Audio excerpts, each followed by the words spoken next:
Meanwhile, the Philippine National Police has given due recognition to 10 of its outstanding personnel. The details from Alvin Baltazar.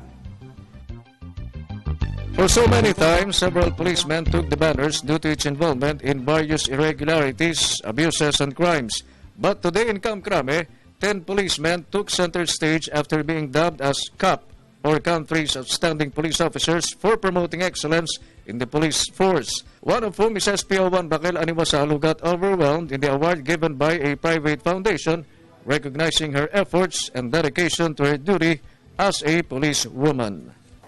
Natutuwa ako kasi po, nandito na ako. Yung maliit na bagay na nagawa ko sa komunidad ko, recognize, at sa pamamagitan ko, sana mag-ehemplo ako. SPO1 Edgardo Figuracion on his part adopted a newborn baby girl whose mother died while she was being delivered. Naghanap kami ng magiging parent sana, sir.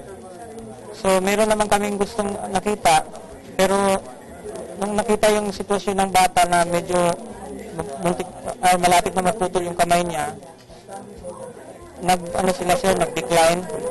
Aside from SPO1 Aniwasal and Figuracion, also included in the 2013 Outstanding Police Officers are Superintendent Edgar Alan Ucubo, Chief Inspector Carlo Magno Manuel, Senior Inspector Arlan Lim de Lumpines, Police Inspector Marjanet Yosores, SPO4 Teofilo Wanata, SPO2 Oscar Morales, SPO2 Rodito Villavicente, and SPO1 Eduardo Covarrubias, who all will be awarded of a cash incentive of 300,000 pesos.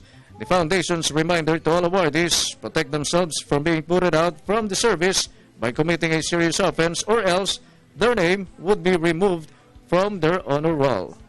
Tabura ho nila yung pera, hindi ho namin kailangan yung buburahin namin yung pangalan nila sa honor list.